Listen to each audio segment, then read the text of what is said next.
monsieur. Quoi? Monsieur, votre fils Eh bien, mon fils. est tombé dans une disgrâce la plus étrange qui soit. Ok. Je l'ai trouvé tantôt tout triste de je ne sais quoi que vous lui avez dit ou vous m'avez mêlé à ses mal à propos. Et cherchant à divertir cette tristesse, nous nous sommes allés promener au port. Là, entre autres plusieurs choses, nous avons arrêté nos yeux sur une galère turque, assez bien équipée. Un jeune turc de bonne mine nous a invités d'y entrer et nous a présenté la main. Nous y avons passé. Il nous a fait 1000 civilités.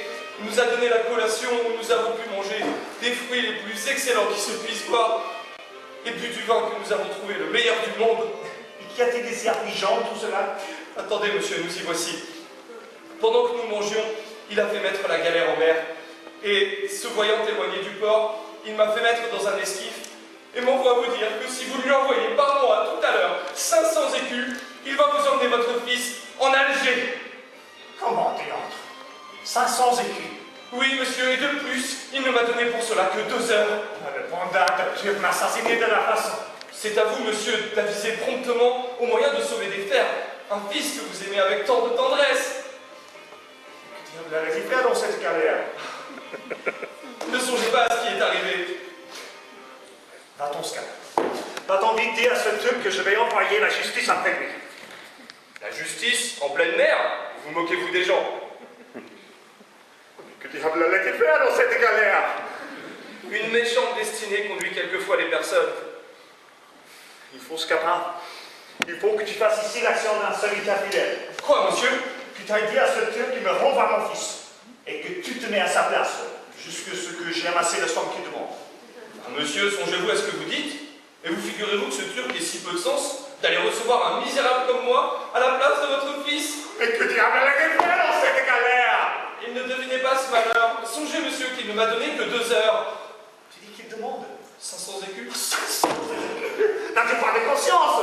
Vraiment, oui, de la conscience à un Turc. C'était bien ce que c'est que 500 écus. Oui, monsieur, il sait que c'est 1500 livres. Ah, et croit-il de fait que 1500 livres se trouvent dans le parrain cheval? Ce sont des gens qui n'entendent point nos raisons. Mais que diable allait-il faire dans cette galère? On ne devinait pas les choses, monsieur. De grâce, dépêchez. Tiens. Voilà la clé de mon armoire. Bien, Tu l'ouvriras d'accord. et tu trouveras une grosse clé du côté gauche qui est celle de mon grenier. Fort bien. Tu iras prendre toutes les hardes qui sont dans cette grande main et tu les vendras au fripier pour aller acheter ton fils. Ah, monsieur, rêvez-vous? Je n'aurai pas 100 francs de tout ce que vous me dites là. Et de plus, vous savez le peu de temps qu'on m'a donné. Mais que diable allait-il faire dans cette galère? Oh, hélas, monsieur, que de paroles perdues. Laissez là cette galère et songez que le temps presse et que vous courez risque de perdre votre fils. Hélas, mon pauvre maître, peut-être que je ne te verrai de ma vie et qu'alors que je parle, on t'emmène esclave en Alger. Mais le ciel me sera témoin que j'aurai fait pour toi tout ce que j'ai pu et que si tu manques à être racheté, il n'en faut accuser que le peu d'amitié d'un père. Je m'en vais quérir cette somme. De grâce, monsieur, dépêchez-vous, je tremble que l'heure ne sonne. N'est-ce pas 400 écus que tu dis? Non, 500 écus, monsieur. 500 écus? Mais que diable allait-il faire dans cette galère? Mais vous avez raison, mais hâtez-vous. Il y avait pas d'autres promenades. Cela est vrai, mais faites promptement. Maudite galère. Cette galère vous tient au cœur. Tiens, Stéphane. Je ne me souvenais pas que je viens justement de recevoir cette somme en or. Je ne croyais pas que tu m'être aussi trop rapide. Tiens, va racheter mon fils. Oui, Mais dis à ce Turc que c'est un scélérat. oui, Un infâme. Un ensanglant, un voleur. oui. Qui me tient 500 écus contre tout son de toi. Fort Et que bien. je ne lui donne ni à la mort ni à la vie. Laissez-moi Et que faire. si jamais je l'attrape, je saurai me venger de lui. Ah, Va-t'en. Va-t'en racheter mon fils. oh là, monsieur, Quoi? où donc est cet argent? Je l'ai déjà donné. Non, vous l'avez remis dans votre poche.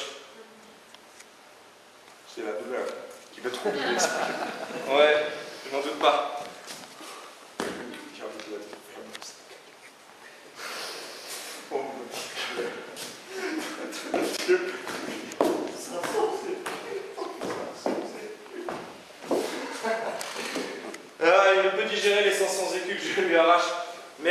quitte envers moi.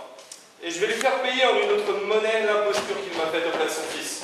Eh bien, Scapin, tu réussis pour moi dans ton entreprise? As-tu fait quelque chose pour tirer mon amour de la peine? Voilà 200 pistoles que j'ai réussi à tirer de votre mère. Si tu veux d'un bourgeois, Scapin! Pour vous, je n'ai pu faire de rien. Il faut donc que j'aille mourir.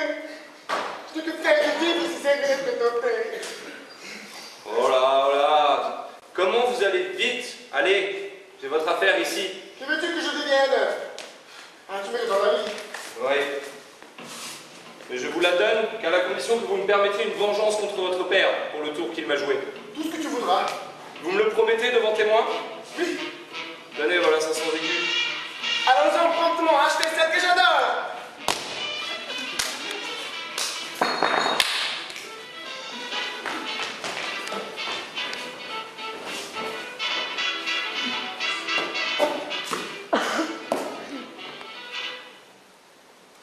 Qu'allait-il faire dans ces galères?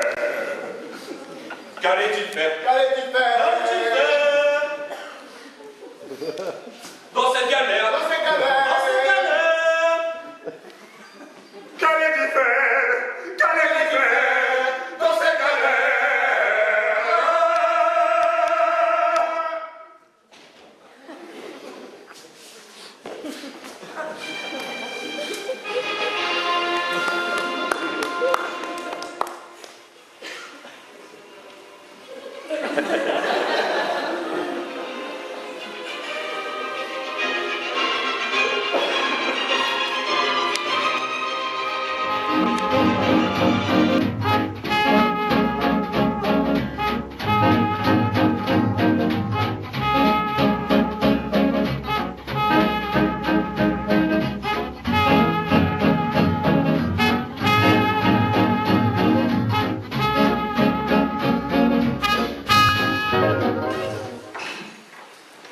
Oui, nos amants ont arrêté entre eux que vous fussiez ensemble.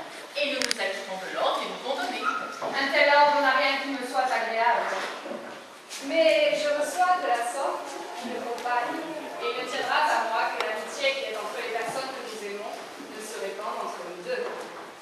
J'accepte la proposition et ne suis point personne à reculer lorsqu'on m'attaque d'amitié. Et lorsque c'est d'amour qu'on vous attaque? Pour l'amour, c'est une autre chose. On y court un peu plus de risques et je ne suis pas si hardie. Vous l'êtes, je crois, contre mon maître maintenant, et ce qu'il vient de faire pour vous doit vous donner du cœur pour répondre comme il faut à sa passion. Je ne m'y fais encore que de la bonne sorte. Je dois encore m'assurer que ce qu'il vient de faire. J'ai l'humeur enjouée, sans cesse je ris, mais tout en riant, je suis sérieuse sur de certains chapitres. Et ton maître s'abusera de moi, c'est toi qu'il suffit de m'avoir acheté pour me voir tout à lui. Il doit lui en coûter autre chose que de l'argent. Et pour répondre à sa foi, de la manière qu'il souhaite, il me faut un don de sa foi qui soit assaisonné de certaines cérémonies qu'on trouve nécessaires. Mais c'est là aussi comme il l'entend, et il ne prétend à vous qu'en tout bien et en tout honneur, et je n'aurais pas été un homme à me mêler de cette affaire s'il avait une autre pensée. C'est ce que je veux croire, mais du côté du père, j'y prévois des empêchements. Nous trouverons moyen d'accommoder les choses. La ressemblance de nos destins doit contribuer encore à faire naître notre amitié. Nous nous voyons toutes deux dans les mêmes embars, toutes deux exposées à la même infortune. Mais vous avez cet avantage au moins de savoir de qui vous êtes né et que l'appui de vos parents, que vous pouvez faire connaître, peut assurer votre bonheur et faire donner en consentement au mariage qu'on trouve fait. Mais pour moi, je ne trouve aucun secours dans ce que je puis être. Et l'on me trouve dans un état qui n'adoucira pas les volontés d'un père qui ne regarde que le bien. Mais aussi, avez-vous cet avantage que l'on ne tente point par un autre parti celui que vous aimez? Le changement de cœur d'un amant n'est pas ce qu'on peut lui craindre. On se peut croire naturellement assez de mérite pour garder sa conquête. Mais ce que je vois de plus redoutable dans ces sortes d'affaires, C'est la puissance paternelle auprès de qui tout le mérite ne sert de rien. Hélas, pourquoi faut-il que de justes inclinations se trouvent ainsi traversées? La douce chose que d'aimer, lorsque l'on ne voit point d'obstacle à ces aimables chaînes dont deux cœurs se lient ensemble. Vous vous moquez. La tranquillité en amour est un calme désagréable, et un bonheur tout uni devient ennuyeux. Il faut du haut et du bas dans la vie, et les difficultés qui se mêlent aux choses réveillent les ardeurs et augmentent les plaisirs. Mon Dieu! Fais-moi un peu ce récit qu'on m'a dit qui est si plaisant du stratagème dont tu t'es servi pour rattraper ta due. Tu sais que l'on ne perd point sa peine lorsqu'on me fait un compte et que je le paye assez bien par la joie qu'il va prendre. Voilà Sylviette qui s'en occupera fort bien à ma place. J'ai dans la tête certaines vengeances dont je vais goûter le plaisir. Pourquoi de gaieté de cœur veux-tu chercher à t'attirer de méchantes affaires? Je me plais à tenter des entreprises hasardeuses. Je te l'ai déjà dit, tu quitterais le dessein que tu as si tu m'en voulais croire. Oui, mais c'est moi que j'en parais. À quoi diable te vas-tu amuser? Mais de quoi diable te mets-tu en peine? C'est que je vois que sans nécessité, tu vas courir risque de t'attirer une venue de coups de bâton. Eh bien, c'est au dépend de mon dos et non pas du tien. Ah, il est vrai que tu es maître de tes épaules et tu en disposeras comme il te plaira. Hein? Ces sortes de périls ne m'ont jamais fait peur. Et je hais ces cœurs pusillanimes qui, à trop prévoir les suites des choses, n'osent rien entreprendre. On aura besoin de tes soins. Allez, je vous irai bientôt rejoindre. Il ne sera pas dit qu'impunément, on m'ait mis en état de me trahir moi-même et de divulguer des secrets qu'il était bon qu'on ne sût pas. Eh bien, Chaman, comment va l'affaire à mon fils? Oh, monsieur, votre fils est en lieu de sûreté, mais vous courez maintenant, vous, le péril le plus grand du monde, et je voudrais pour beaucoup que vous fussiez dans votre logis. Comment tant? Oh, monsieur, à l'heure que je parle, on vous cherche de toutes parts pour vous tuer. Moi? Oui, Et qui? le frère de cette personne qu'Octave a épousée. Il croit que le dessein que vous avez de mettre votre fille à la place que tient sa sœur est ce qui pousse le plus fort à faire rompre leur mariage. Et dans cette pensée, il a hautement résolu de décharger son désespoir sur vous et vous ôter la vie pour venger son honneur.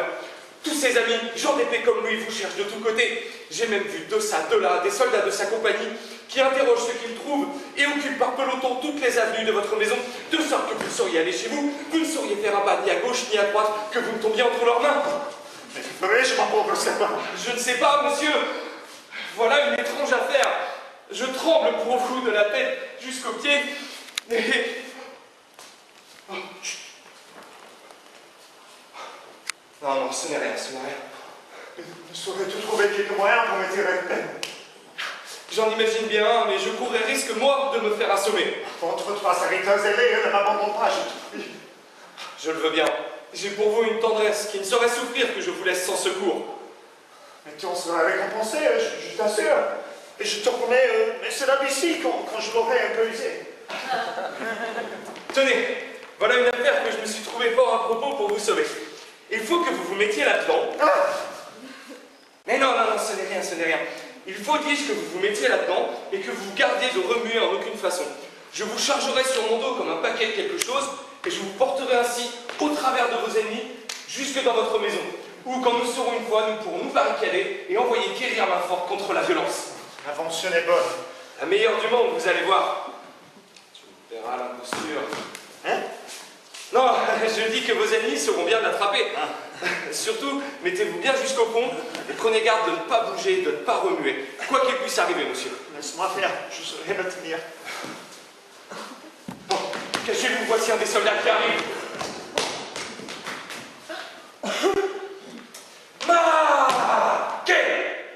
Je n'aurai pas l'avantage de tuer ce gérant et personne par charité ne m'enseignera où il est. Cachez-vous bien, monsieur. Mamma mia, je le trouverai, se cacha-t-il au centre de la terre. Ne vous montrez surtout pas.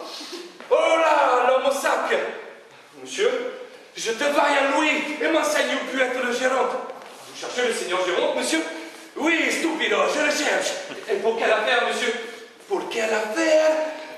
Oui, Je veux, par la Madone, le faire mourir sous les coups de bâton. Monsieur, les coups de bâton ne se donnent pas à des gens comme lui, et ce n'est pas un homme à être traité de la sorte. Qui? Ce fat de Géronte, ce maraud, ce bellitre? Monsieur, le seigneur Géronte n'est ni fat, ni maraud, ni bellitre.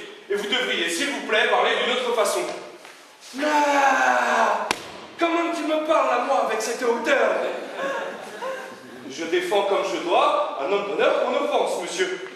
Ah, est-ce que tu es des amis de ce Géronte? Oui, monsieur, j'en suis. Ah, la bonne heure. Tiens, voici ce que je te vaille pour lui. Ah, doucement, monsieur. Ah, tiens, voilà ça. Ah, doucement, monsieur. Tiens, voilà ça. Tiens, stupido. Tiens, pitié, monsieur. Va, porte-lui ce message de ma part. Arrive à Terchi.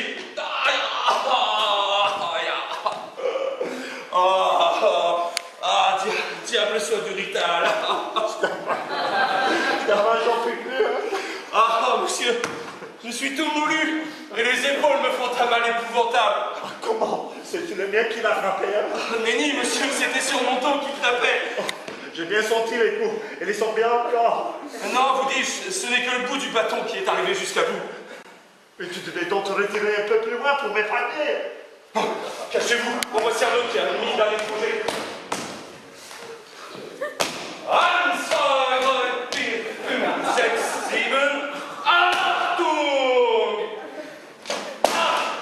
Moi courir comme un fou, et moi ne pas pouvoir trouver de tout le jour ce diable de Géronte. Prenez garde, monsieur. Ah, dites-moi voir un peu, vous là, monsieur l'homme, s'il vous plaît. Vous savoir où l'être ce Géronte que moi cherchais? Je ne sais pas où est Géronte, monsieur.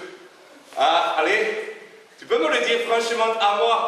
Moi, pas vouloir grand-chose à lui, mais seulement être pour lui donner sur son dos un régal d'une douzaine de coups de bâton et de 3 ou 4 petits coups d'épée au travers de son poitrine. Oh, monsieur, je vous assure que j'ignore où il est. Ah, il me semble que je vois remuer quelque chose dans ce sac. Oh, pardonnez-moi, monsieur. Ah, il y a assurément quelque affaire là-dedans. Point du tout, monsieur. Moi, avoir envie de donner un coup d'épée dans ce sac. Regardez-vous-en bien, monsieur. Montrez-moi, vous, ce que c'est être là dans ce sac. Oh, tout beau, monsieur, hein? Ah, comment tout beau? Vous n'avez que faire de vouloir voir ce que je porte. Et moi, je veux vouloir voir, te dis-je, mais vous ne le verrez point. Ah, que te bâtiments, ce sont des hardes qui m'appartiennent. Montre-moi, vous, te dis-je. Je n'en ferai rien, monsieur. Ah, toi, ne rien faire, hein? Moi, payer de ce bâton dessus les épaules de toi. Mais vous pouvez faire, s'il vous plaît, hein? Je m'en moque, monsieur. Ah, toi, faire le drôle, hein? Tiens, tiens, canaille, filou, abruti, canaille, andouille, vilain, coquin, infâme, panda, fripon. Est-ce que tu as ton compte? Non, un petit dernier pour la route. Tiens, monsieur. Pitié. Ça, c'est une leçon à toi pour parler insolemment. Oh, Wiedersehen.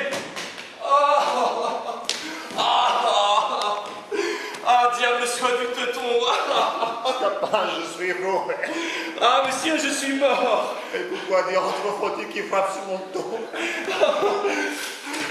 Non, monsieur, prenez garde. Voici un peloton de soldats tous ensemble. Oh non, camarade, tâchons à trouver ce Géronte. Cherchons partout. Visitons tout, flûtons de tous les côtés. Oh, par où irons-nous? Oh, tout le monde par là. Non, par ici. À gauche. Non, à droite. Nenni, j'y vais. Ah, camarade, voici son valet. Allons, pourquoi? Il faut que tu nous enseignes où est ton maître. Voyez, monsieur, ne me maltraitez pas. Alors, dis-nous où il est. Parle, hâte-toi, dépêche vite. Expédions. Tôt. Oh, et monsieur, doucement. Ah, si tu ne nous enseignes pas tout à l'heure où est ton maître, nous allons faire pleuvoir sur toi une ondée de coups de bâton. Oh, messieurs, je préfère souffrir toute chose que de vous découvrir, mon maître. Ah, nous allons t'assommer Tu as envie d'être battu. Tu veux en tâter, hein?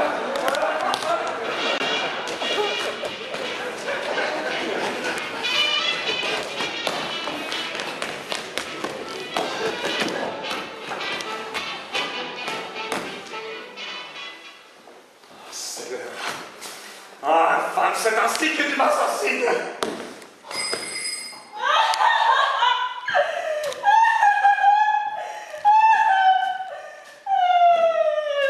Pas colère. Tu me le payeras, je te jure. La belle histoire et la bonne dupe que ce vieillard. Il n'y a rien de plaisant en cela.